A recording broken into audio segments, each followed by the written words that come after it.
The wrestling cycle never ends. And even though the WrestleMania dust is still settling, we are now just over a week away from Backlash.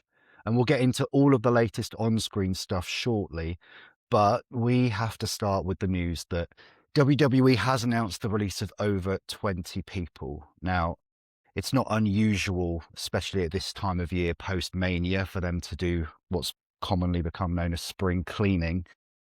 But I don't know, Daniel, it never fails to take me by surprise. And so I'm not going to go through all of the list, but I'm sure we both agree that there are some standout names there. The Wyatt Six being a whole faction now gone. Aleister Black, Zelina Vega, and Kairi Sane. I would kind of call those the three ones that took me aback a bit more than I'd say some the of the Motor others. City Maybe. Machine Guns as well. Yeah, the Motor City Machine Guns. So Chris Sabin and Alex Shelley, Alba Fire, Apollo Crews. Alba Fire is actually quite surprising. Yeah, Zoe Stark, who's, bless her, has been out injured since, just after WrestleMania last year? I think so. Santos Escobar's gone, and I think that covers the main roster releases. But yeah, what did you make of that news? It's an unfortunate sort of casualty of business, I suppose. I imagine there are companies out there that can just keep growing and growing, but when you've got a product like the WWE or any sort of entertainment product, there's only so much you can do with all of these characters. Wrestling often gets compared to a soap opera. And even in soap operas, they only keep like a handful of people around for, years on years on years. We're both English, and most people know who Pauline Fowler is and Ian Right. Beale are. Granted, they're examples that have been used in big time stories, but they have all of these additional characters that flesh out the world. You don't have that luxury in wrestling. It's a star making industry. And if you're not a star, I hate to say it, you don't matter as much. I know that sounds really harsh when we're talking about releases, but it is one of those things whereby you can only push so many people at once. You can only feature so many people at once. Having people in the background, it doesn't flesh out the world anymore or any less. So they end up just being in catering, for lack of a better term. Funny enough, 20 minutes ago saw something about a AEW talent who I really like and I have liked for a while. But part of the reason there is just a bloated roster. You can only feature so many people. There's a couple of names which I think you could sort of say, well, they were being featured. So Kairi Sane is obviously the most notable one. It's like she's featured heavily with two of your top female stars on Raw. She only just been in a top tag team match with arguably three of your biggest stars in the company. And she was probably the standout performer in that tag team match. And she's had an ongoing story, which everyone has been clamoring for the crescendo, for lack of a better term. Everyone was talking, oh, it'd be fun to finally see Kairi turn on Asuka, and how's EO going to get involved? You were only just talking 3 weeks ago. Oh, wouldn't it be Kairi on a pole match? Like, it's surprising. That's the case of maybe you could have waited until a lot of these stories had been sort of tied off in a bow, for lack of a better term. How long do you wait?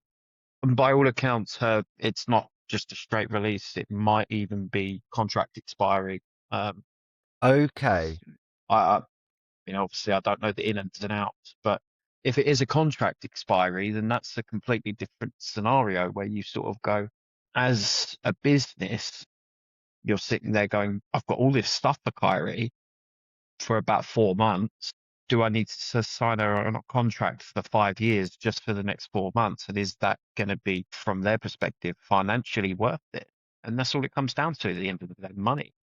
I'm glad you brought up contract expiry. I hadn't heard one way or the other with any of these releases as to which way it's falling. Particularly with Kairi, I keep hearing different things. The most recent thing I heard was that her contract was about to expire, but there's also rumors that she's asked to go back to Japan as well. I think the latest I had read is that she's already back in Japan, so there may be some cream stuff. But to be clear, this is all, speculation on our part, just based on the headlines that we've seen. I'll echo what you said, that the challenge of wrestling is unlike a lot of other mediums where, wrestling can never decide, can it, whether it's presenting itself as a sport or a soap opera, and it's always somewhere in between those two.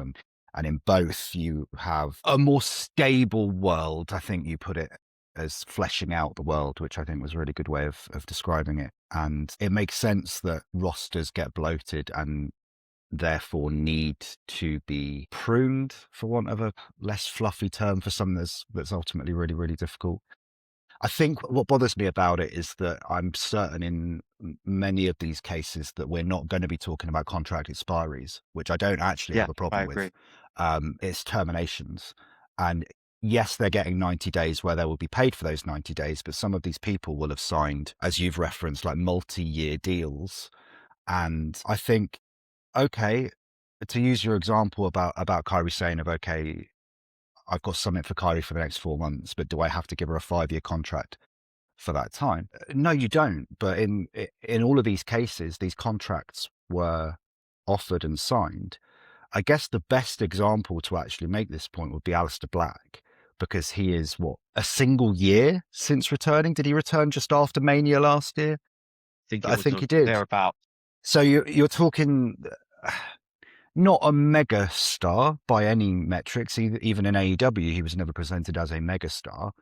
But I would say a star of some degree, a notable enough name.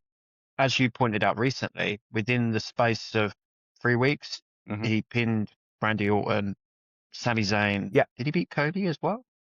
I can't remember whether he beat Cody, but he was hovering in the back as he does as evil Aleister Black, doing, as I think you put a few weeks ago, the Karrion Kross kind of loitering role. Yeah. But you're talking about someone there who had name value, who had a certain amount of cachet. You can't tell me that he signed a 1-year deal in 2025. Again, speculation, but he was on at least a 3 or 4 year deal, at least, I would guess. And so you've made that agreement, and okay, he hasn't maybe reached the heights that you had hoped for him, and I'm sure he would have plenty to say about the creative not reaching the heights that he had hoped. But you've agreed a contract, and that's the bit where it starts bothering me, I think, is when we're talking about terminations on things that have been agreed. I think you could put the Motor City Machine Guns in that bracket as well. Like, they were only signed, was it the tail end of 24 or the very start of 25? It's like, okay, so you've signed these guys, presumably so AEW doesn't. You've signed this team who you're promoting, and rightly so, as one of the best tag teams and one of the most influential tag teams to have existed.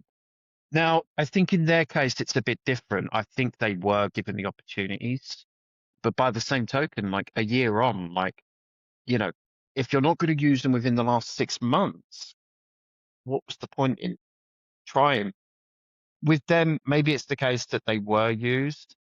And I keep thinking, like, leading up to Mania last year and leading up to that TLC, and then by extension, leading up to the SummerSlam TLC, it felt like they were frequently getting used and frequently a focal point.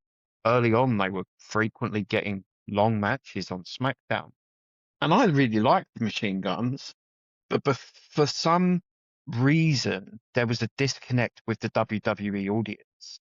And they never seemed to get across that barrier. A great example would be the Street Profits. Like, during the same feud, you could hear the response for the Street Profits, and it was drastically higher than it was for the Machine Guns, for Fraxium, for Gargano and Ciampa, everyone who was floating around that sort of scene for a bit. And it's even been highlighted just recently with the Street Profits returning. Boom. Oh man, they're back. Wow, we love the Street Profits. And maybe it is something as simple as they've had time. Do you mean time away in the case of the Street Profits, or time invested in them as both, really? As also just time to establish themselves with the WWE universe. I think you're right, because when we talk about that tag team division specifically, the Street Profits were over. And I think there was a time where all of those other teams in that mix, they were just in kind of thrown together matches. And sometimes the matches themselves were great, but they played out very often to very minimal crowd noise. And I think the only time that kind of changed, which brings us on to another one of the releases, is when the Wyatts and the NFTs started, because then they said, okay, it was over a lantern, and you can think whether that was a good thing or not, but it was something. It was some substance to have a tag team feud, as opposed to his tag teams fighting each other week in, week out. And that then got to the point where the Wyatts and the MFTs were getting some of the loudest reactions in the tag team division. And in the case of the Wyatts, I actually think I wish it was again, a contract expiry and not a termination, but storyline wise, I think this is the right time to say goodbye to the Wyatt Six. I think they've had their big feud with the MFTs. They've got their lantern back. I don't think they've ever really known what to do No. with the Wyatts. No. No, I heard it recently. The only time they've ever been booked really well was their debut. And then they disappeared for months on it. You're going, what is going on with these guys? I think with the Wyatts, because you've got 5 people there, it always bewildered me as to why you're not doing more with that sort of team. Nikki Cross has done nothing except look creepy on the corner, and she's great. Right. Yeah. So all these times where, just as an example, Stephanie needed a match, why couldn't you have just sent Nikki Cross out there and said, let's have a little feud with you and Stephanie. Let's have a little feud with Nikki and Jade. Jade was doing nothing for months. Right. And if Nikki Cross was coming out there, it was like, cool, yeah, I'll be down for that. And she'd probably get a good match there. But by the same token, like, your head honcho was Uncle Howdy. What's he done? It was all Joe Gacy and Dexter Lumis. Like, you've not done anything with the guy since, well, pretty much since his debut.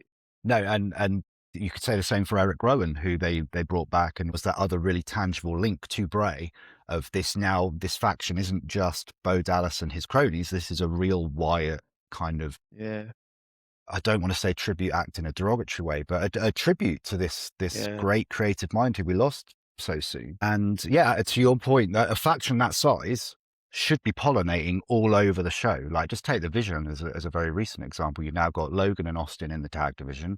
You've got Bron Breakker breaking out, as I'm sure we'll come to with him and Rollins' promo and Raw. And that's just with the 3 of them. We still haven't got Bronson Reed back, but that's an example of this big stable pollinating kind of all divisions across the show, which is what any faction should, storyline wise, be aiming for, right? Yeah. I can kind of understand why they wouldn't do it with the NFTs, because in the nicest way possible, I wouldn't want to see Tonga Loa and taller Tonga breaking out to loads of singles feuds. No, we can't trust Tonga Loa with that kind of job. But Nikki Cross has history, and she has a really good sort of background, good matches. Bo Dallas has some pretty decent matches behind him as well. So does Eric Rowan. You should be able to trust these guys with 1 or 2 matches here or there, or a small feud here or there. We had Damian Priest and Aleister Black going for months and months and months. So why not cut it and then do something like Aleister and Uncle Howdy? There's all these little things that you can do, but for some reason they just had to have them involved with another faction. The heavy lifting was done by Lumis and Gacy. And if you sort of suggested that the heavy lifting should be done by them when they first debuted, you'd probably be sitting there going, what? Yeah. Behave. I was annoyed for months that the tag team that they were putting out there was Gacy and Lumis, when you've got Eric Rowan right there. Eric Rowan's a great hot tag. Hot tag. Like, I can't believe they didn't use him, you know. But, yeah, it's a shame. I feel like that whole group was a bit mismanaged from the start. And then, was I surprised that they got let go? No. But again, it sort of ties into the tag division again. Like, how much have they actually invested since who are the NFTs the title holders at the moment? No, it's Priest and Truth, isn't it? Oh yeah, Peace, of course. But I had the same exact Yeah. blank pause that you just did of, wait a Yeah. second, who are the tag team champions? Because it's a nothing belt. I know they were feuding over the lantern, but were the titles involved as well? Yeah, they flipped them a couple of times, and then thankfully, But the tag ranks have been largely forgettable since the TLC at SummerSlam. yeah, I totally agree. It's an indictment on the booking of the tag division to kind of try and draw a line under the serious stuff, I guess. Yeah, I was at least the Wyatts got their lantern and they tied off a story that they were telling. The Kairi Sane, I was angry about this one Yeah. because, and I hear you saying that there's a chance here that this is a contract expiry, in which case the whole termination grossness doesn't apply. But it is, what's the phrase, creative malpractice to know then that you're going to lose Kairi after Mania and not finish the bloody story with her and Asuka at WrestleMania. It's just boggles my mind. What were they thinking? And then they're trying to finish the Io and Asuka story, and Kairi isn't there. And you're telling me this isn't going to get We Want Kairi chance because it did on Raw, Yeah. and it's certainly going to get them at Backlash. And I was really glad when Io came out to answer that Becky Lynch open challenge, which I really, really enjoyed. And I was really pleased. And I thought, this is actually a Becky and Io Sky feud I am here for. This could be really, really strong for the next few weeks and months for both of them. It's what they need. And I said to my wife, I'm glad they've got her away from Asuka because they cannot tell this story anymore, because in the fiction of it, if you strip away all the stuff that we talk about every week with the backstage stuff, in the pure fiction of it, you've got this poor woman, Kairi Sane, who has been abused in front of our eyes for months and months and months and months and months. And now she's gone. And where did she go? And why did she go? What is the quote unquote casual viewer supposed to think has happened to Kairi Sane? They tried to square it off with, I think, Asuka's promo, which was a good promo, like to build their Backlash match. But I could almost see the sadness in Asuka's eyes, even as she was speaking a different language, of this has lost everything now. This has lost a hell of a lot. You know, if you knew that you were going to release it, and surely it must have been on someone's mind, or it should have been up for discussion. Absolutely. Just do the throwaway on Raw. Like, if it means that little to you, at least do us the favour of throwing it away. But I think it would have been so easy to, even if you say with this contract expiry, if it was say midnight at WrestleMania or whatever bollocks we want to make up, and they were saying, okay, we haven't got room for you on the WrestleMania card, so sorry. Are you telling me that she wouldn't have agreed to a month extension to a contract to finish this story and like put someone over on the way out, as is the sort of old school mentality behind these things? And then at least we would have got a somewhat satisfactory ending. I feel like as well, to your point there, Kairi Sane would have likely signed it because you imagine she's close with Asuka. And the idea would be, look, do you want a contract extension just so that we can finish this story with Asuka and you will be putting her over at the end, or you can get that final big win over her at the end? And she would have gone, most likely would have gone, as you said, yeah, all right, why not? Especially when you're talking about Asuka and Io, who, you know, this is a real genuine friendship between the three of them that goes back years. But I think what I would like to see in it, and it's a pipe dream because this is never going to happen, but I think that we're not going to see an end to these awful terminations and future Endeavour bollocks until people start signing shorter contracts. But they won't offer shorter contracts because then in the war with AEW or whatever, then they've got a weaker hand. So of course they're going to sign people to fight. It's like, to use a football analogy, it's like Chelsea signing people to 6, 7, 8-year contracts, and they're not going to use them. These players aren't going to play. They're stockpiling assets as a business, you know? I think because you were talking about sports before, how it's that sort of similarity between, or that sort of amalgamation of sports and soap operas. And the sort of analogy I would use is you can get like stars who are stars. Like you could look at a football star or any sport and go, "Oh, I wish the manager would use him more." I'll use an Arsenal example because I'm an Arsenal fan, but like Arsenal fans over the last 3 years would probably be going, "Oh, they need to use Ethan Waneri more. A fantastic player, great player." Other fans are saying it, but the manager doesn't see where he fits in, and eventually he just keeps dropping down the pecking order.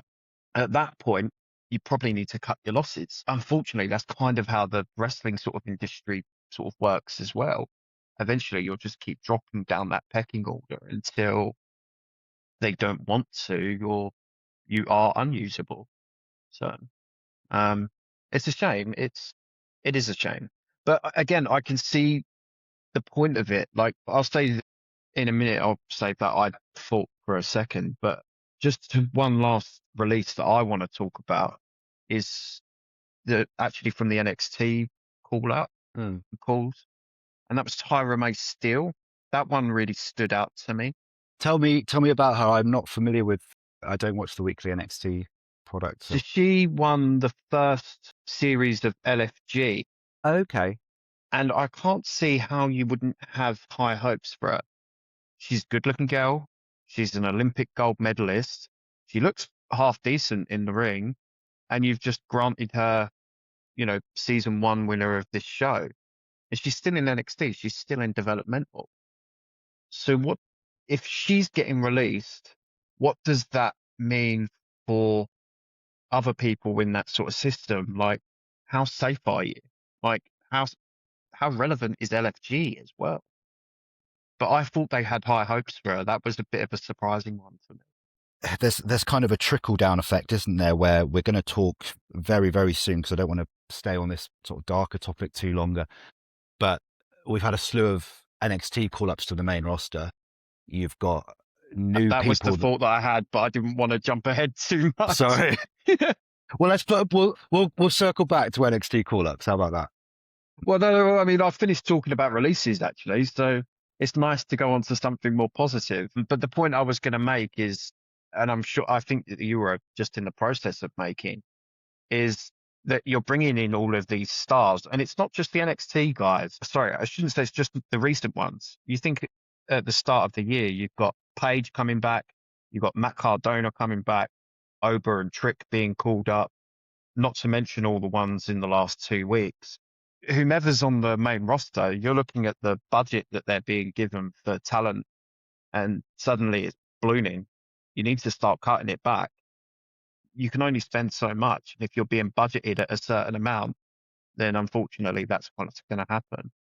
But yeah, I mean, the NXT call-ups, that segues nicely into that, I suppose. Let's follow that segue, shall we? So we've had several in the last 2 weeks. We didn't really get time with all of our WrestleMania coverage to get into any of the call-ups that came from last week, but we've had quite a few. So on Raw, we've got Ethan Page, we have Sol Ruka, who I was annoyed that they immediately, then she wasn't on the show this week, but whatever. So we've got Ethan Page, Sol Ruka, and Joe Hendry. So, sorry to stop you there. Sol Ruka had a pretty gnarly spot in an NXT match last week. Did. Where she had to get stitches in her head. So I feel like that's why she wasn't on this week and she's on next week.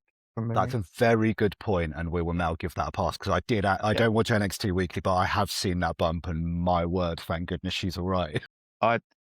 So let's give her the week off. I just went, who the hell approved that? Right?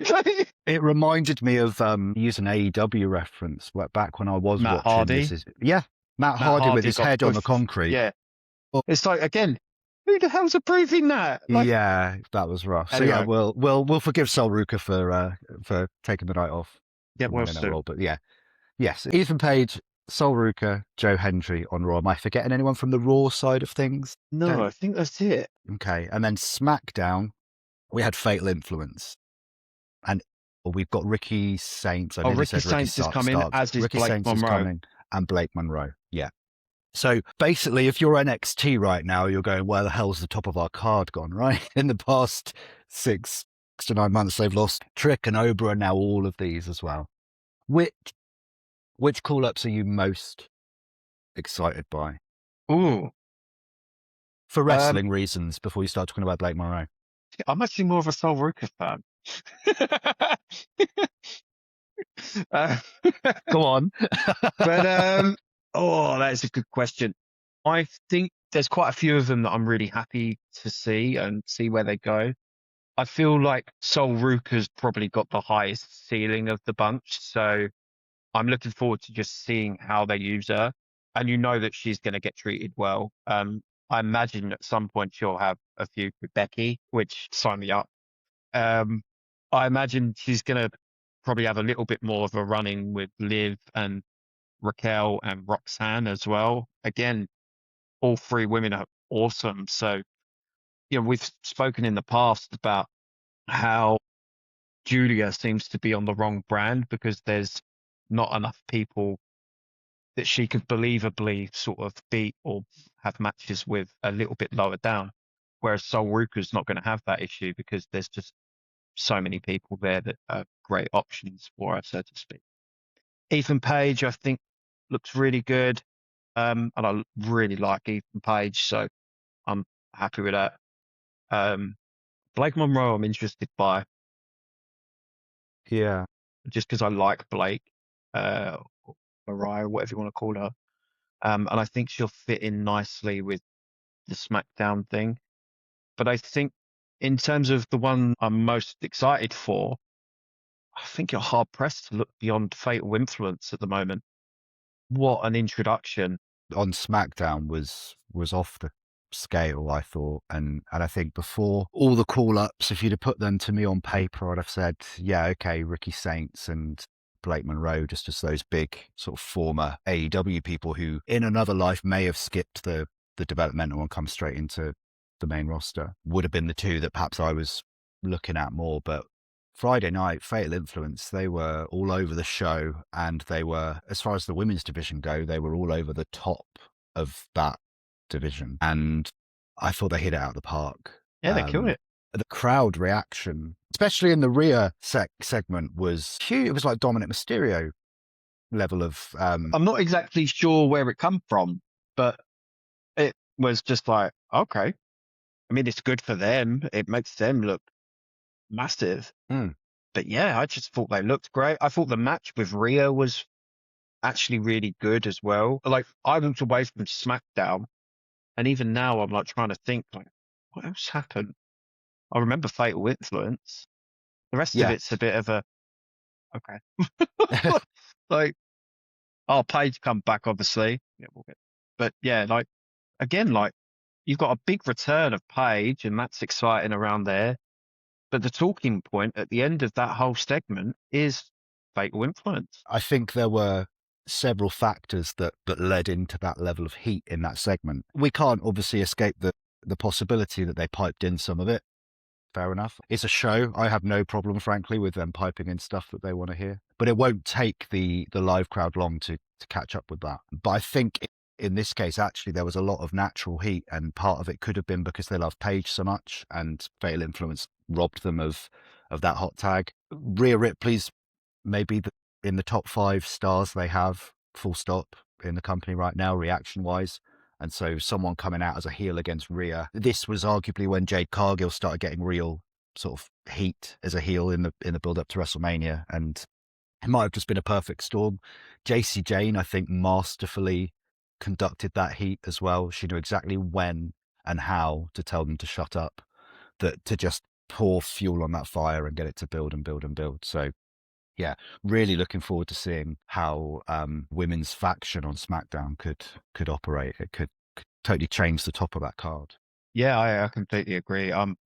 It feels like they're gonna have matches across the board. Like JC Jane might be against Rhea, and Fallon and Laney might be against Paige and Brie, and I'm happy with that. I think the problem there, though, is that if you don't give them the titles straight away, you kind of take that momentum away. It's the Nexus and John Cena effect. Like, Paige is going to pin all 3 of them. Easy. Done. Yeah. Next. But yeah, no, I'm really interested to see what they do.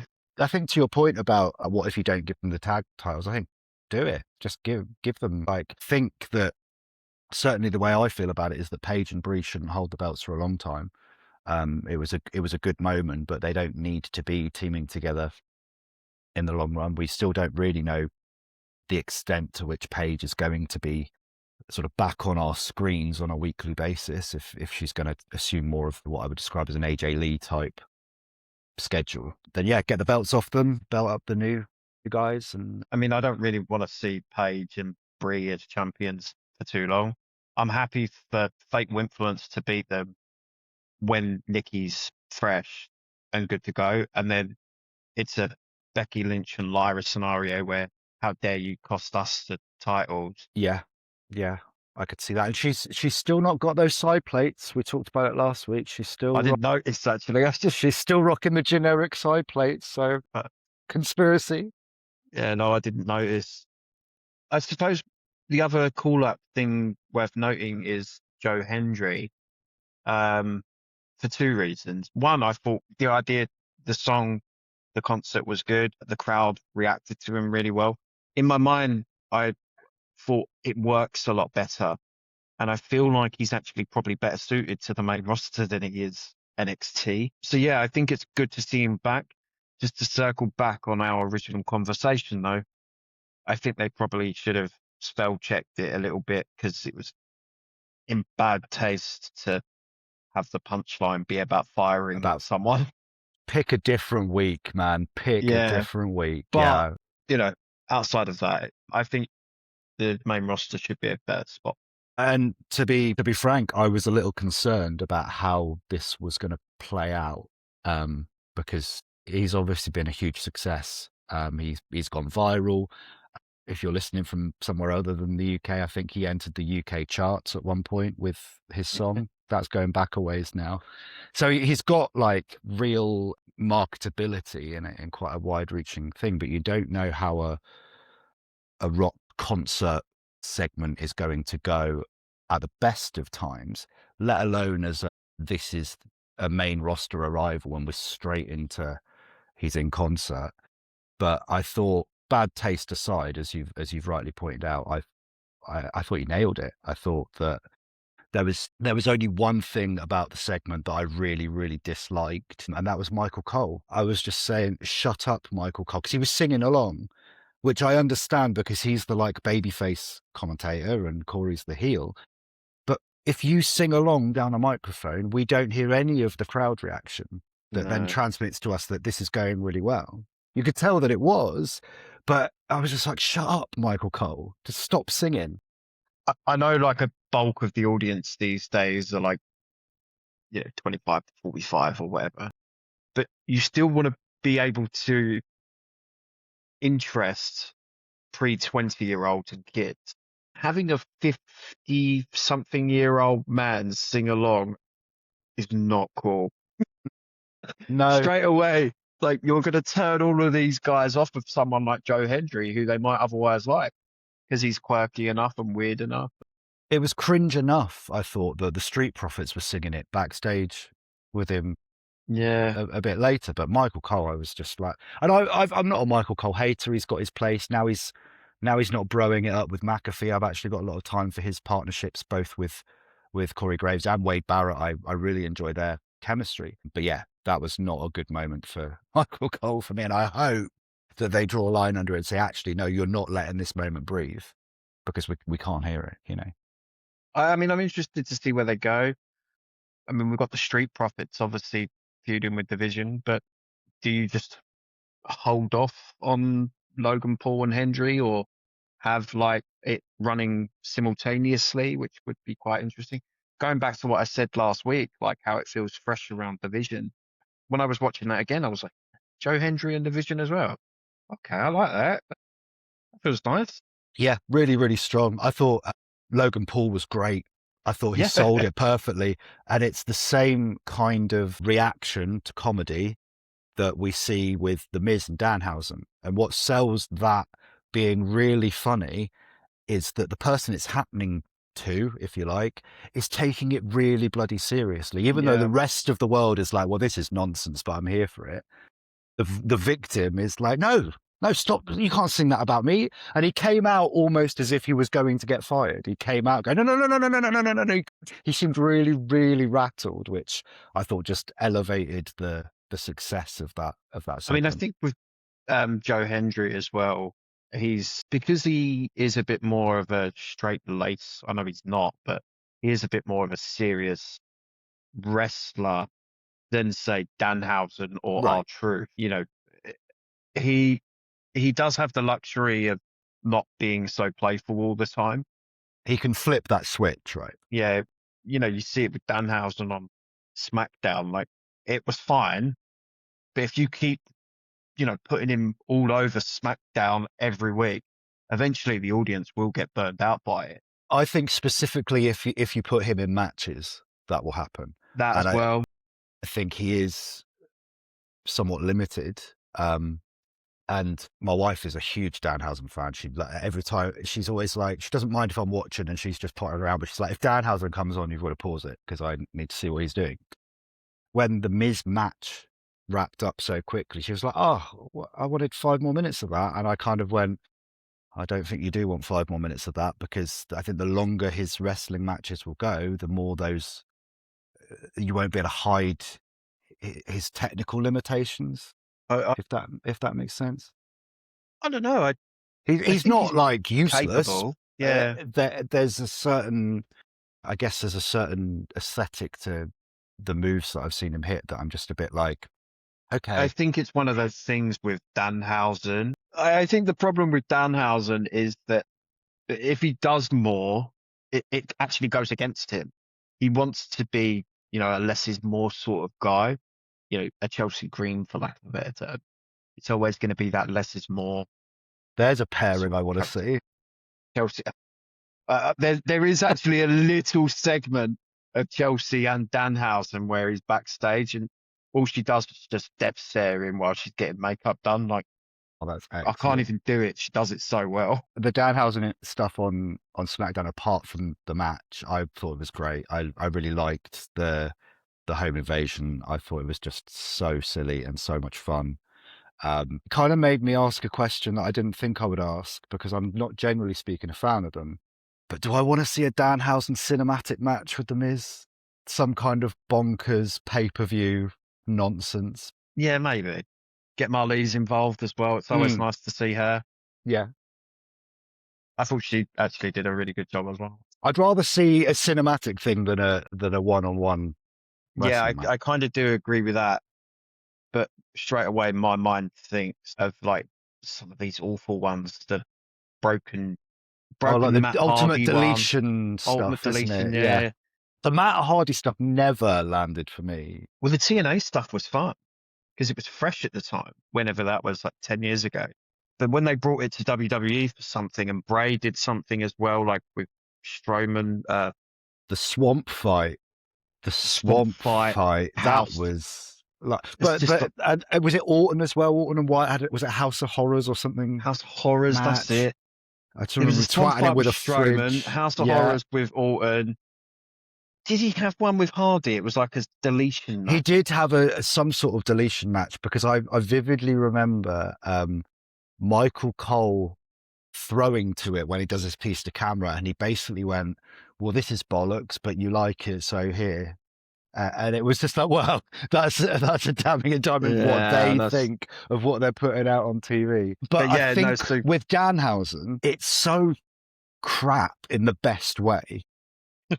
That's where I think that sort of style could really work, because it's just nonsense. But it's not trying to be serious. Whereas stuff like the swamp fight, I don't think you can tell me that they had their tongue in cheek when they were doing that. They were trying something and it did not work. Yeah, Whereas if Danhausen challenges The Miz to a swamp fight, I'm going to want to see that.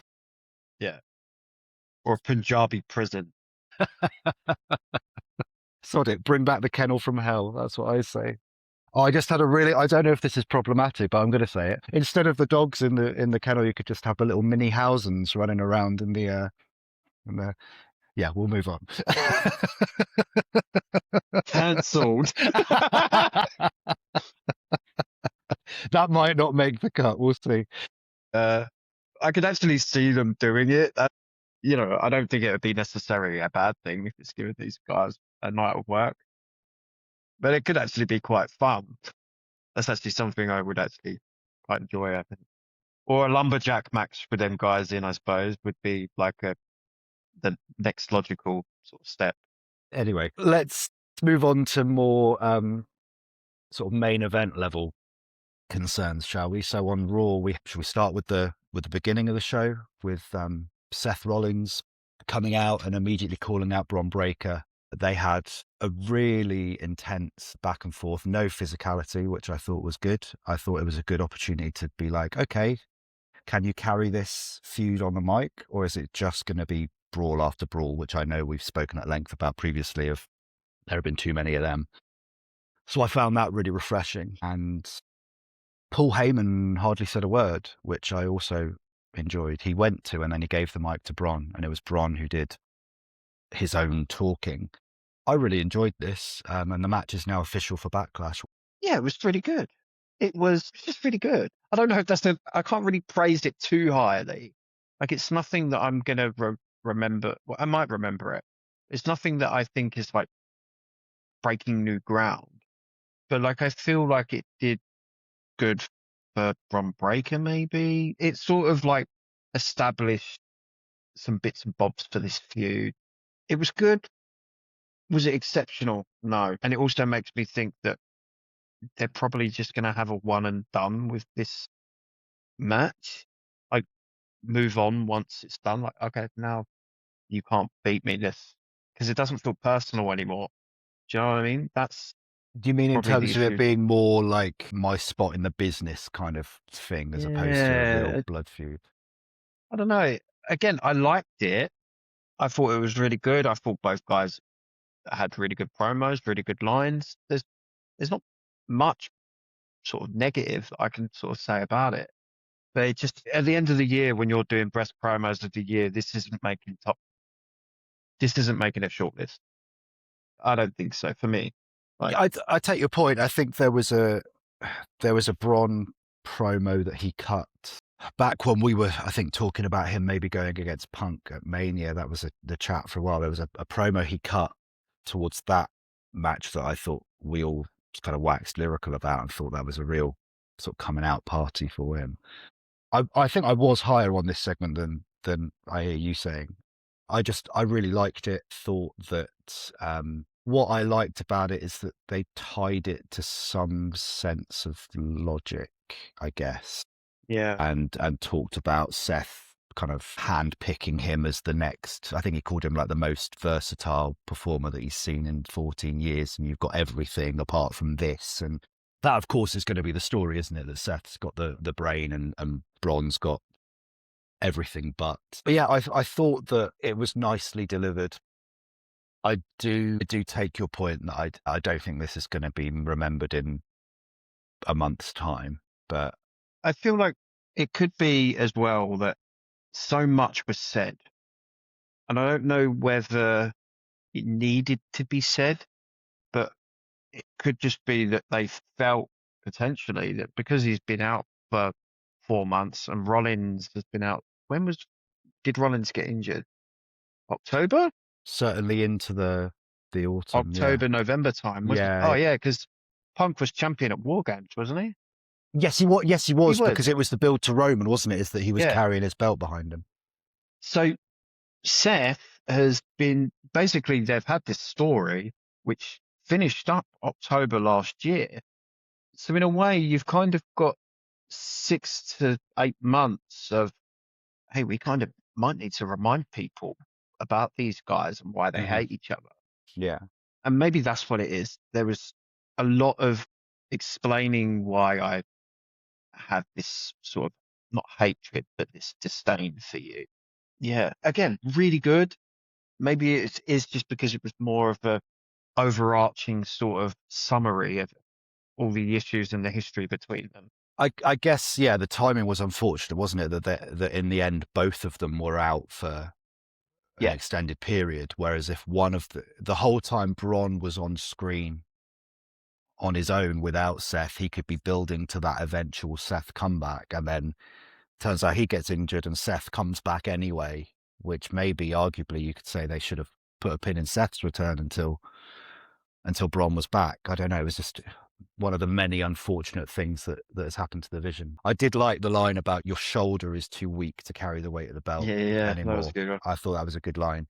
And the line I really loved was him referring to Rollins as something along the lines of, you are the best wrestler in the entire world at being number 2. And I thought that hit on something, because I feel like, frankly, I think there's a lot of truth in that. I think that if you're talking about tier lists of star power, if you like, that Rollins is in that number 2 spot, which is still really damn high, but he is not on the same level as, I would say, a Cody or a Punk or a Roman. Or a Rhea Ripley, I think I would put in that list as well. And I don't think there's really, at this point, anybody else who occupies that space. But I think maybe Randy Orton. Yeah, okay. I'm still bitter over the whole McAfee shenanigans. I'm not forgiving that. But like, yeah, no, I completely agree. Yeah, sure. You know, you would sort of.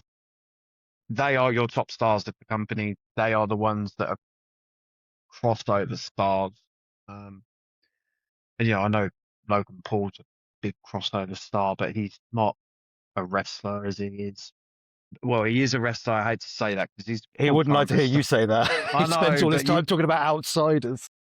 Yeah, he is definitely not sort of considered in that bracket in the wrestling world, or wrestling landscape, for lack of a better term, even though he does have more reach than most.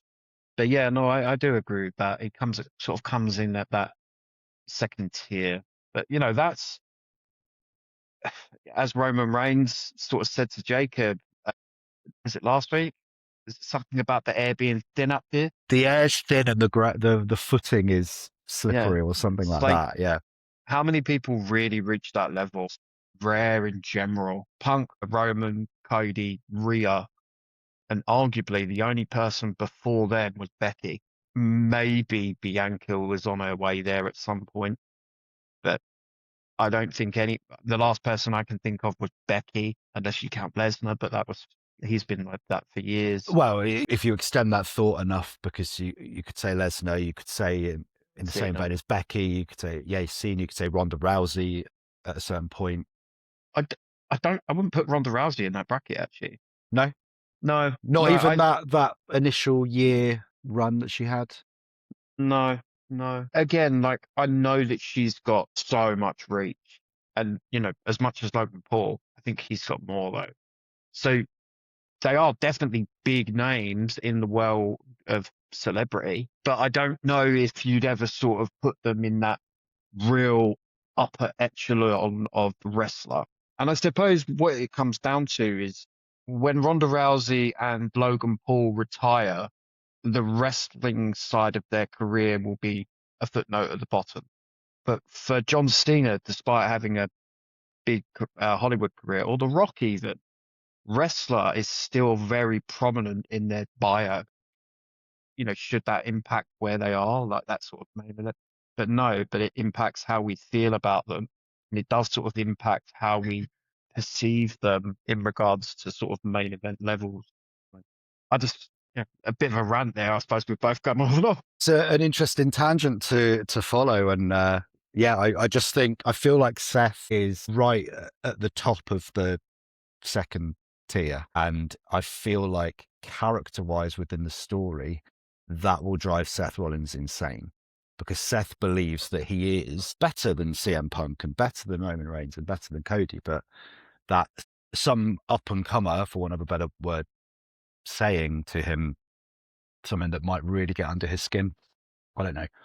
I'm intrigued, but you mentioned Roman and Jacob. I think that's a nice way of us going straight to the other end of the show, where we had Roman Reigns come out, and I really liked that he didn't go straight into acknowledge me. Yeah, I did actually. I think that it's just nice to mix it up. And I suddenly realized, he hasn't said the thing yet.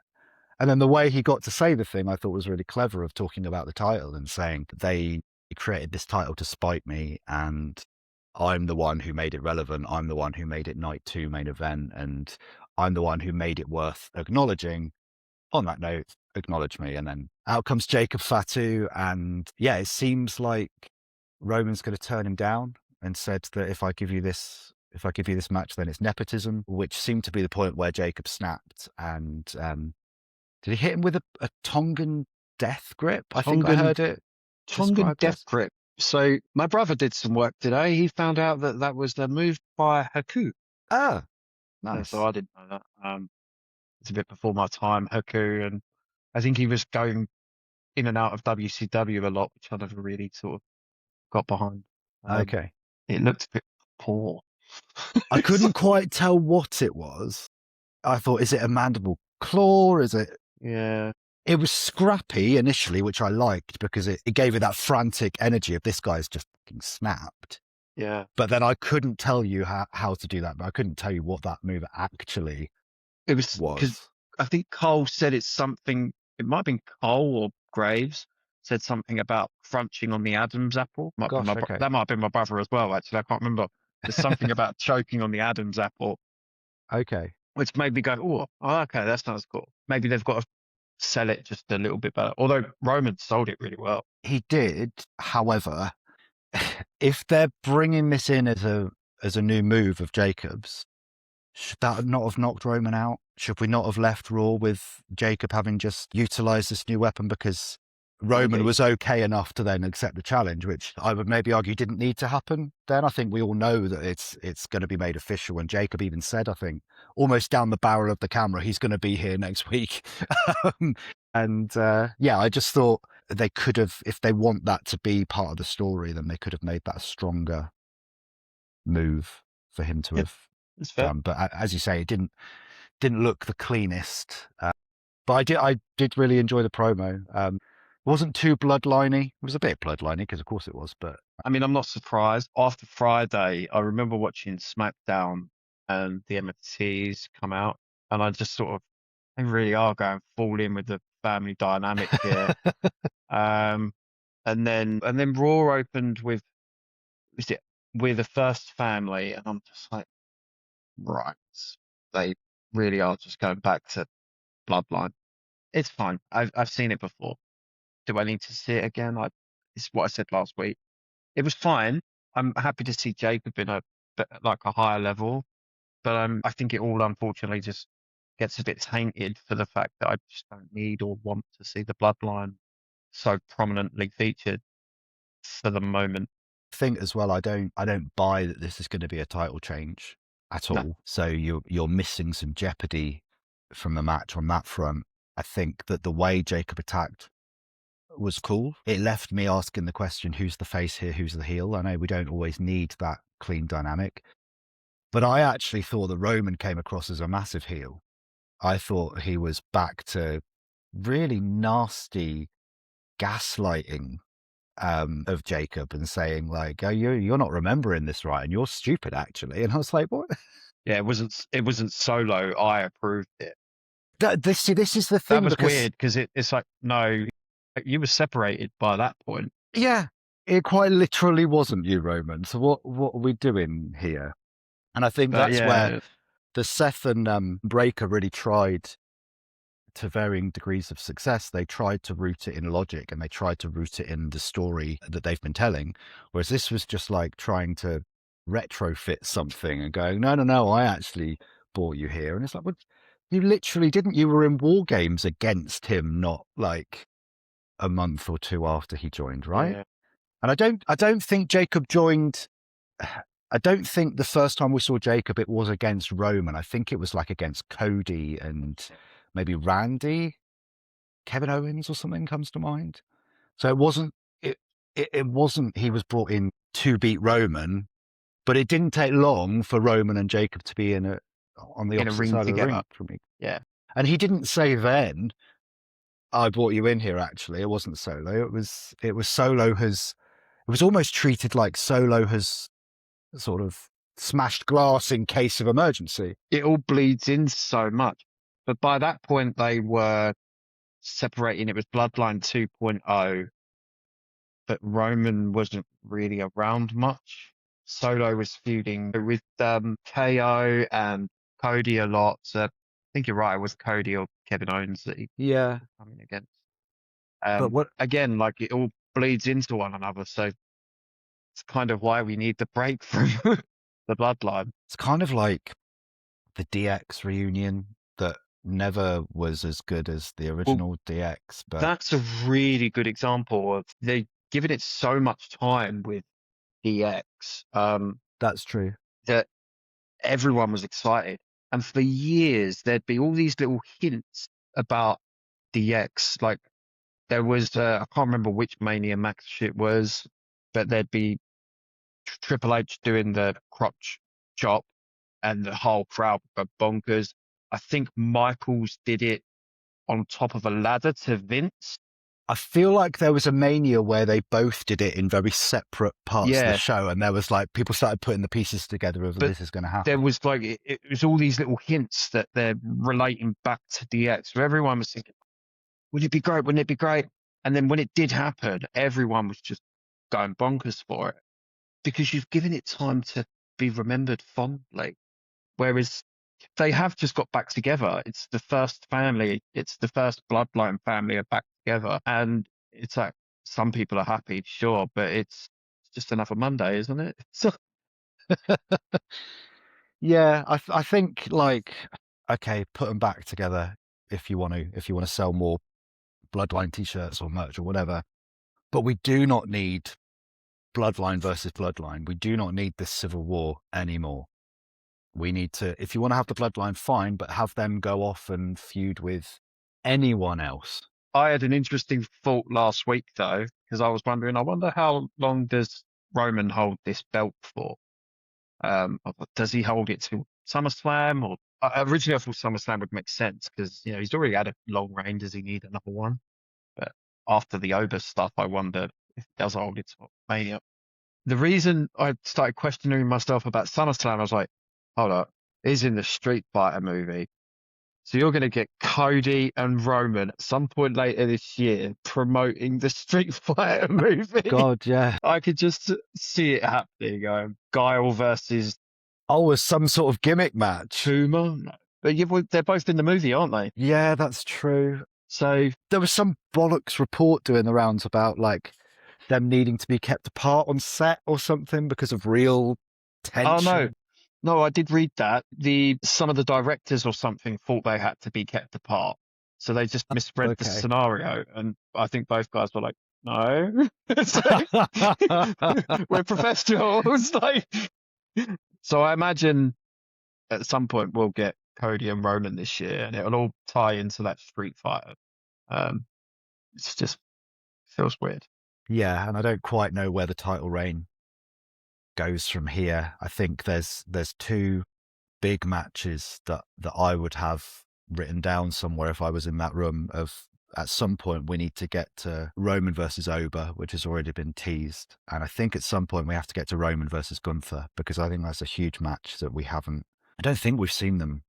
Certainly we haven't seen a feud. But I don't want to see Gunther get beat by Roman.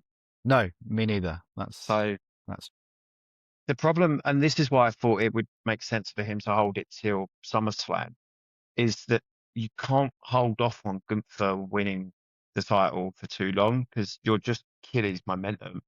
Well, the proof of that is he wasn't on Raw again.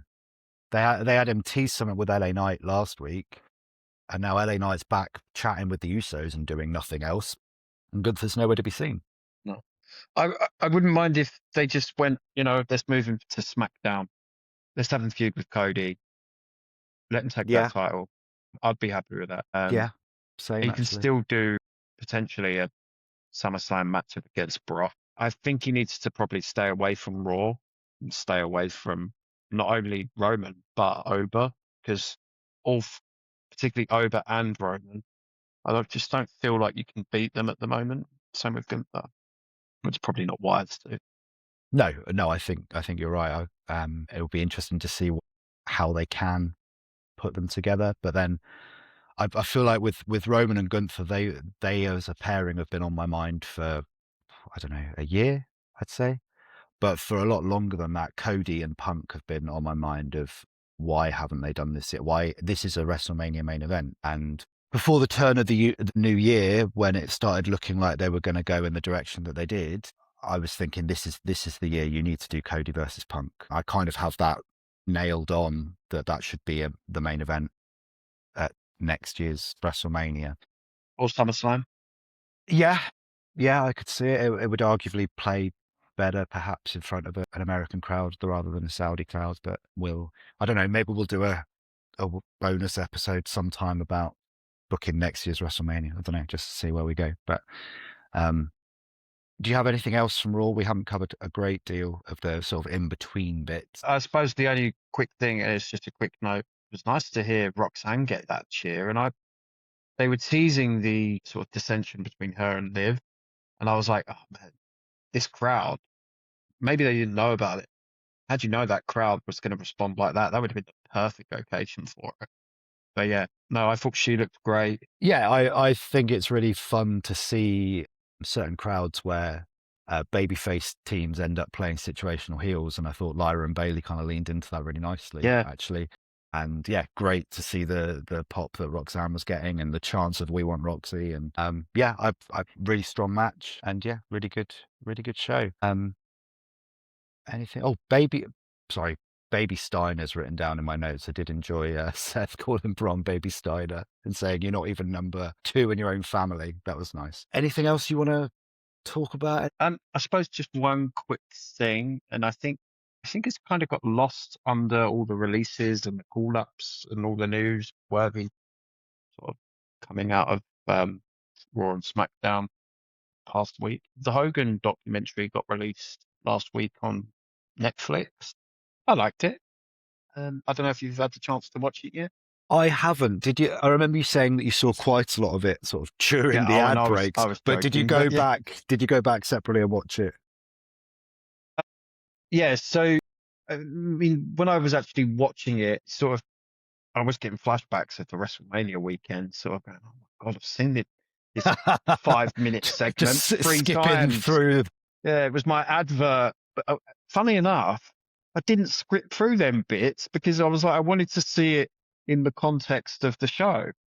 But it's good. I mean, I grew up in an era where Hulk Hogan was, a big part. He was a big part of my wrestling fandom when I was young as well.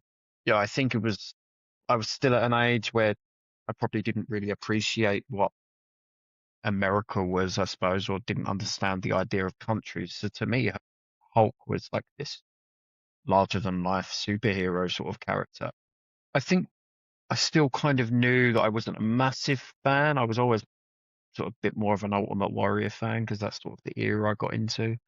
And it was only, as I've mentioned in the past, I think it was Bret Hart that sort of really got me. But I always had quite a lot of appreciation and admired Hulk. I didn't follow him to WCW though.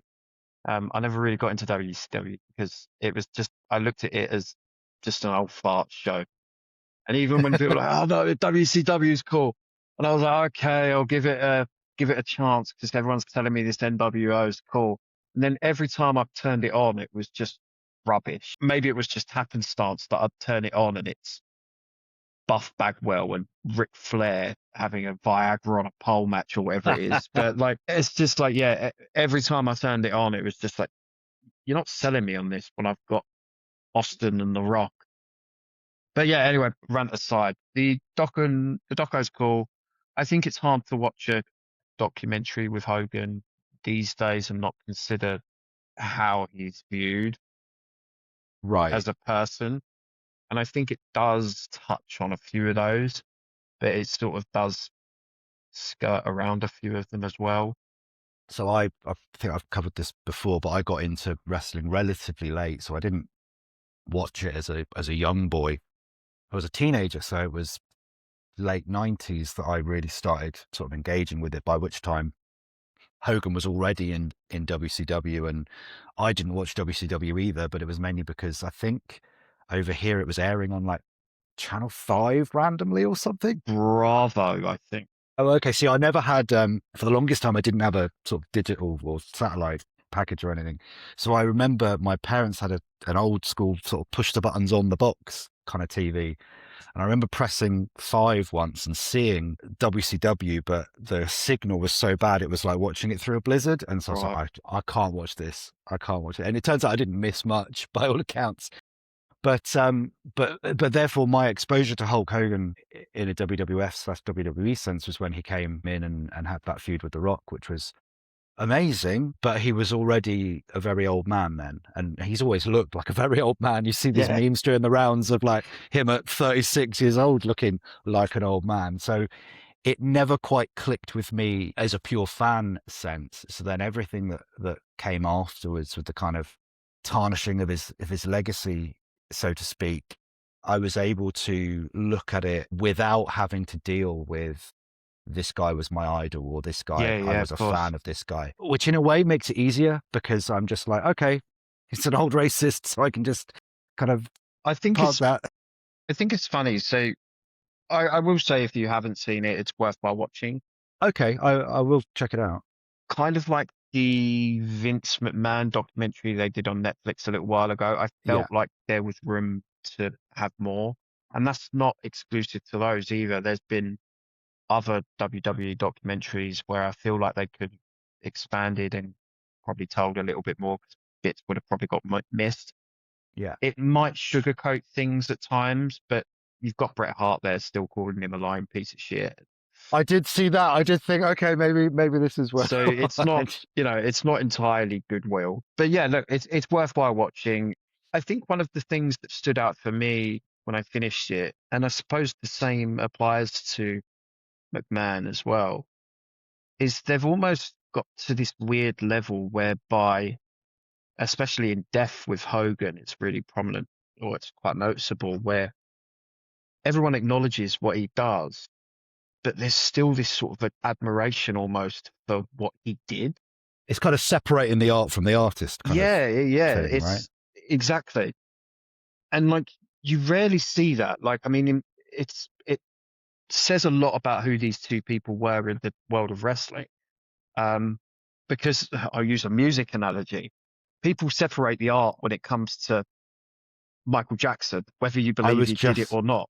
right. He was the name I was just, yeah. But they don't do that with R. Kelly and P. Diddy. It's No, no, they do not. So it's like, that was the thing that sort of stood out when I finished watching it. Is it worth watching? Yeah, I think it's a pretty good little documentary. It's Okay. made really well. Is it a WWE made?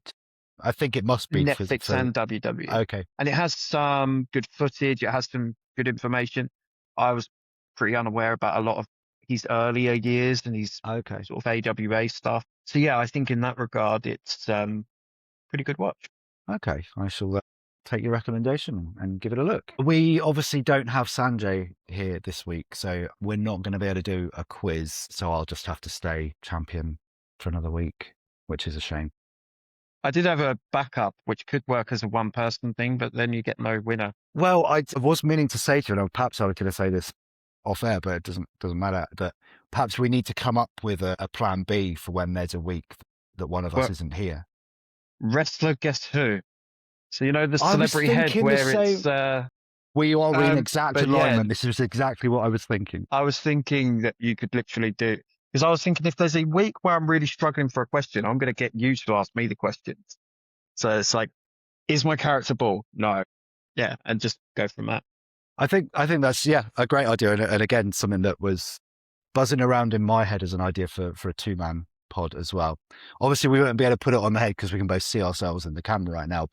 We could sit here with a picture of so I could sit here with a picture of who you are, and you could sit there with a picture of who I am, and then we could go from there. Potentially, yeah. Or I mean, you just have to trust that the other person's not suddenly changing their answer. What are you trying to say? What are you trying to accuse me of? Like that crown, don't you, Ian? Oh, I feel like that would have to be a separate belt or crown, if you like. A lesser, like an intercontinental level thing that you and Sanjay can mess around with in the mid card, and I'll rock up for the pay-per-views. I'm a good number 2, all right? You're a real solid B+ I player, established Daniel. And on that note, we've come to the end of another episode of the Smark-Casual Wrestling Podcast. Please, If you're listening or watching, keep following us and subscribing to all of our channels. And yeah, thank you for watching and listening. And until we see you next time, thank you, Daniel. Thank you, guys. And see you next time. Bye-bye.